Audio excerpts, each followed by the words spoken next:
Hello everyone, it's Deb again. I thought I would talk to you today about my potato garden. And I grow all of my potatoes in containers, and these are some of the containers I use. These are actually potato bags, and they're sold as potato bags, and they're just the plastic, heavy-duty plastic that they have handles on them, and it has a plastic ring or hard plastic ring that goes into this top seam here. I don't like them because it's really hard to get that ring in there when they sew the seam all the way to the top, and it's very cheap construction, and I don't really recommend it too much.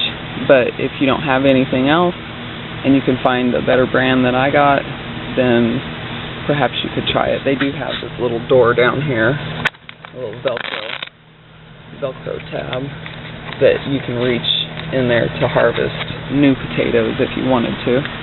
And they're big, so that's another bonus with them. I can get like 8 to 10 seed potatoes in these bigger bags, whereas the 5-gallon buckets, I can only fit 4 seed pieces, and sometimes 5 if they're really, really small. But for the most part, that's what I grow in, is 5-gallon buckets. Excuse me. So there's 2 whole rows of potatoes there, and I think I have, between all these buckets and bags, I think there are 7 different varieties or something like that. I like a lot of the different heirloom varieties, so I picked out several different kinds, so it ought to be interesting, hopefully. And so I can't show you like from start to finish or anything how I planted them, but I can post some pictures at the end of the video to give you an idea of what it looks like during a few of the steps and everything, because I did take some pictures while I was planting them and all.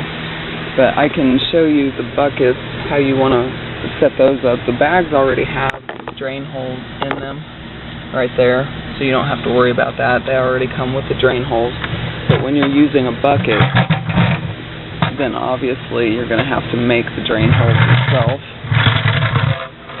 So what I did on all of my buckets is took this hole saw cutter and drilled that center piece out, and so that was my main drain hole. And then I took a regular drill bit and just drilled holes like every 2 inches all along the bottom edge. You know, you want to make sure you get it down far enough. But like every 2 to 3 inches I went through and drilled holes, and so it's got quite a bit of drainage. And then because you've got such a big hole, you want to cover it with screen or something like this. This is fiberglass screen, and as I explained in the video where I talked about working with containers and everything, it's always a good idea to use some kind of screening if you have big drainage holes, or if you have a really small potting soil or whatever, because you don't want to clog up the holes or have it fall through or anything like that.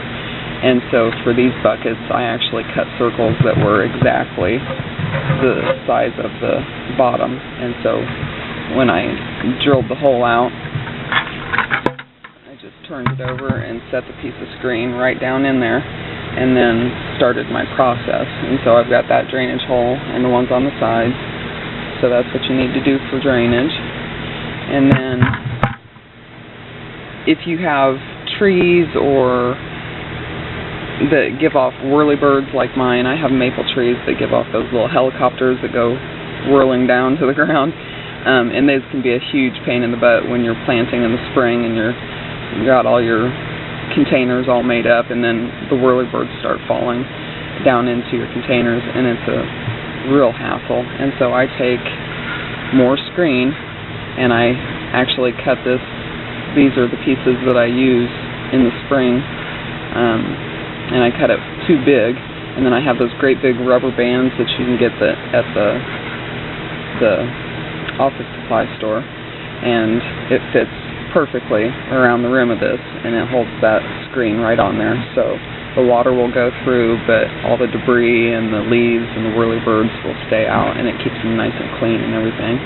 And it keeps the initial bugs off of there. You know, if you have Colorado potato beetles or whatever kind of bugs, when they're young you want to keep them protected, so this is a good way of protecting your potatoes in the beginning. But obviously once they get as tall as the bucket, you'll have to take the screen off, and so you lose that protection. But hopefully by then the bugs will have moved on to greener pastures. And so let's see, I want to make sure that I tell you everything, or at least be able to show you a picture at the end, but I want to make sure that I'm pretty thorough. The potting mix that I use is old amended topsoil that I got from an old raised garden bed that I was doing. I had amended the soil really good, so it was actually pretty decent topsoil. I wouldn't start out with straight dirt, like clay dirt, because that's just too heavy, and even after amending the straight dirt, it'll still be really heavy, and you may not want to use that. And so I had a couple raised beds over there that was just dirt mounded on top of the ground, basically. There was no border even to the one bed, and I had amended it really well. And so when we took those down to replace them with these raised beds, I saved that topsoil. And so I store it like in that trash can back there. That's full of that old amended topsoil. And so as the potatoes are growing, I take some of that topsoil and I mix it 1 part topsoil to 1 part peat moss to 1 part mushroom compost. And that's the potting mix that I use when I'm growing in the containers. And then right after they sprout, I give it some special root crop fertilizer. And then you're supposed to actually do it a second time throughout the growing season, but I've been spraying them with compost tea, so I haven't actually given my plants the second dose. But when they emerged, I did go ahead and put some fertilizer on there, and it's a specially blended one just for root crops.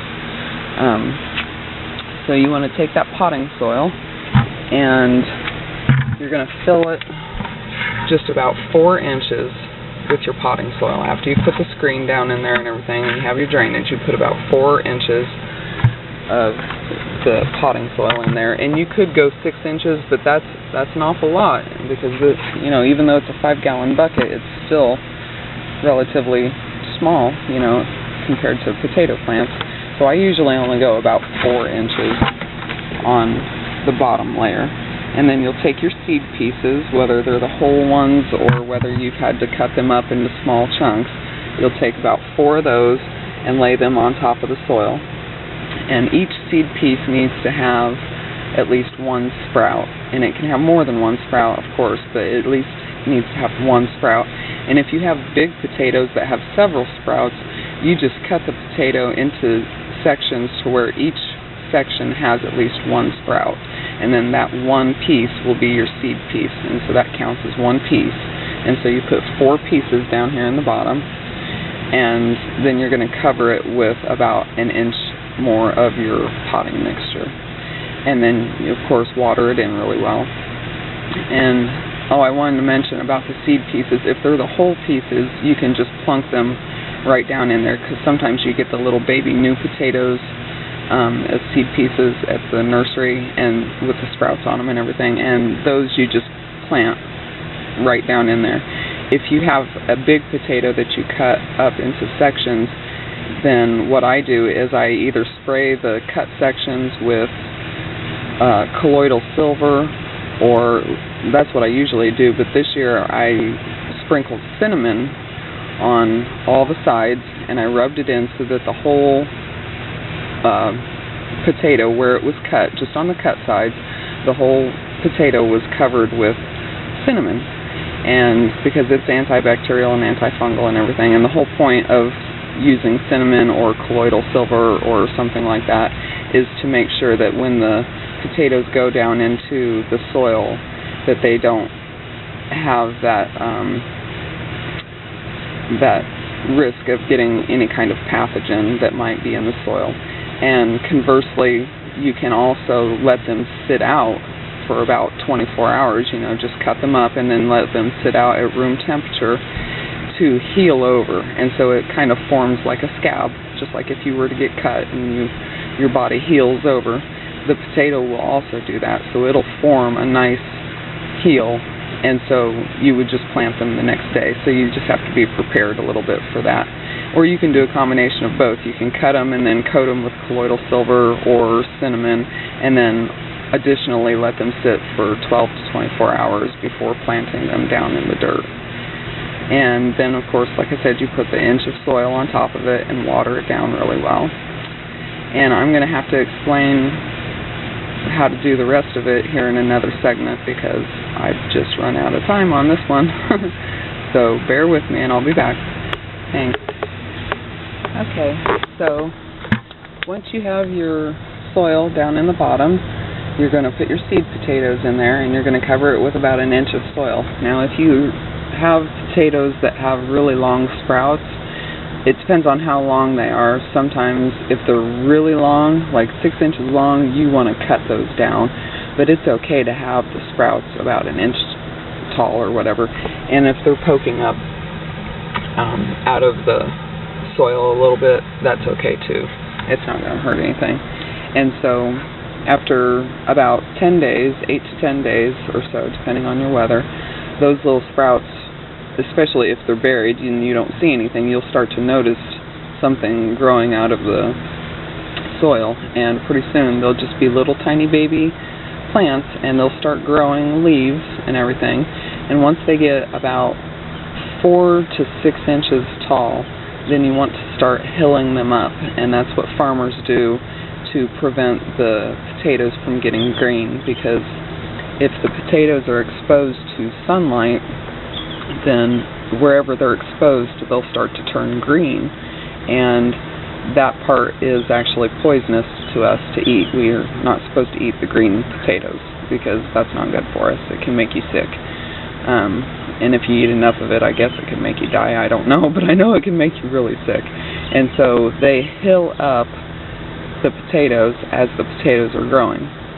Now, when you're growing in containers, you can use shredded leaves to hill up the potatoes. You could use straw, or you can just use more of the potting soil that you used down in the bottom, and that's what I do. And so once they get to a certain height, 4 to 6 inches, then you're just going to take your potting mix, and again, that was 1 part amended topsoil, 1 part peat moss, and 1 part mushroom compost.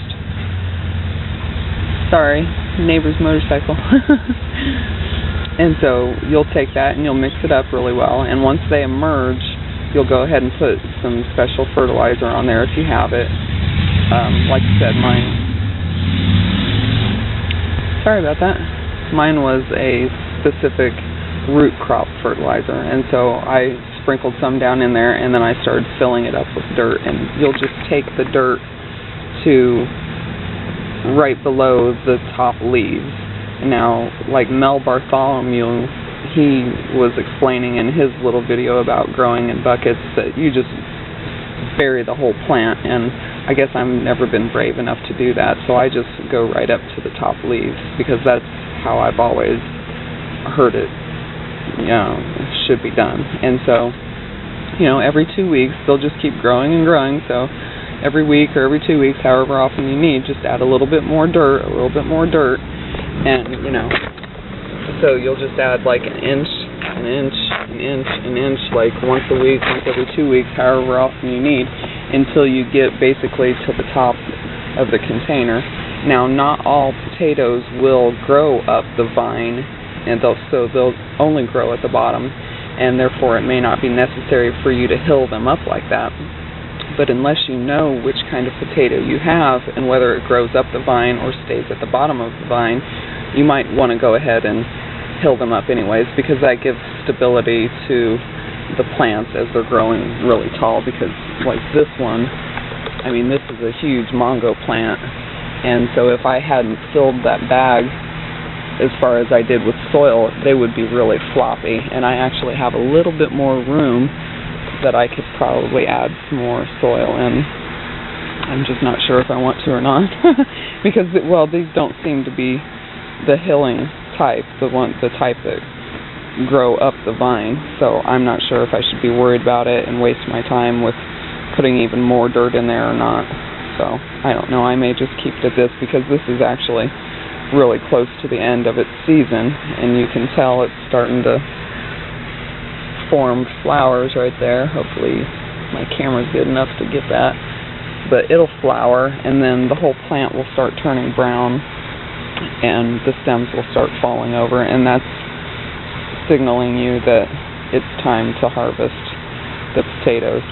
And harvesting them is really easy when they're in containers, and that's another reason why I like to grow my potatoes in containers, because you just take the whole bag, and you know, for something like this you might have to tip it on its side, but for the buckets, I know, like in the years previous when I've done that, I've just grabbed the whole bunch of the potatoes and just pulled straight out.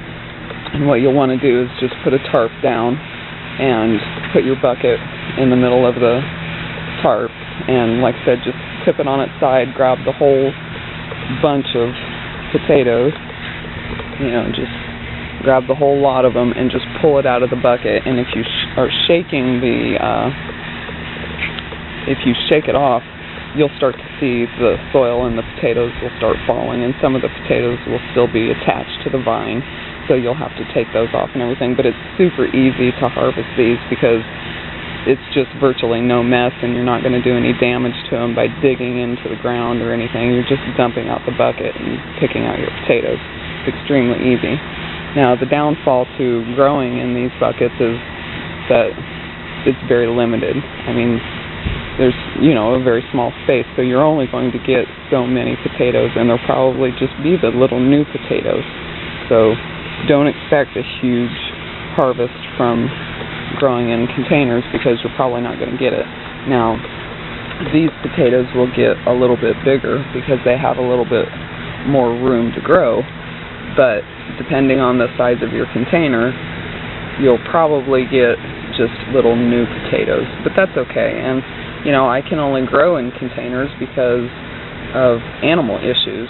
So anytime that I've tried to grow, like in my compost pile, I purposefully planted potatoes back there because they were volunteering in the years before, so I thought, well, I'll just grow them back there on purpose. And they grew big and tall and strong, and there was big potatoes on them and everything. And then when I waited until they fell over and browned and everything to harvest them, and when I went back there, there was not one potato. They were all gone. And that's because I have a vole issue. Vole with a V, as in Victor.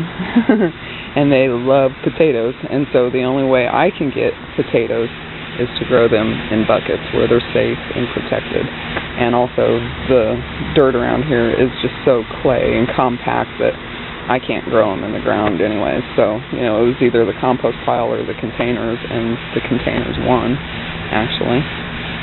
And those are my zucchini, if you're wondering. Those are not part of my potato harvest. Nice, healthy, pretty babies. So we're trying to fight off the squash bugs who found them, unfortunately. So I'm not sure if that's all I wanted to tell you or not.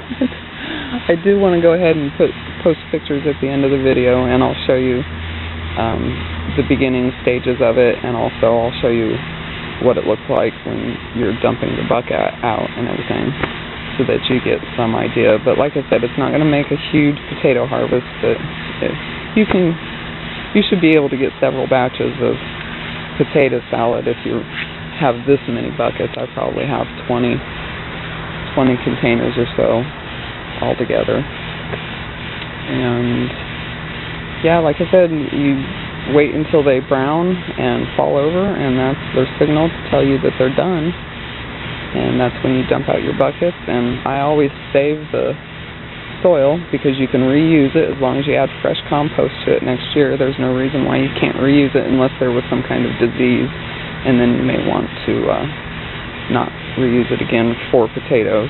You could probably use the soil for something else perhaps, but just not potatoes. But these guys are really healthy. These are the healthiest ones by far. And like I said, I have like 7 different varieties. Some are purple, some are red, some are white. And that's the other thing, you want to make sure if you're doing that with the different varieties, you want to make sure that you're labeling them. I'm not sure if you can see this, but that says German Butterball.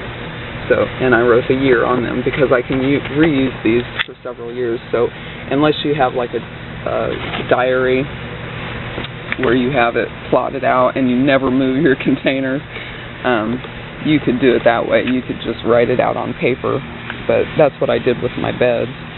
But for these, I made sure that I made notes on the little card that was attached to the mesh bag with the seed potatoes.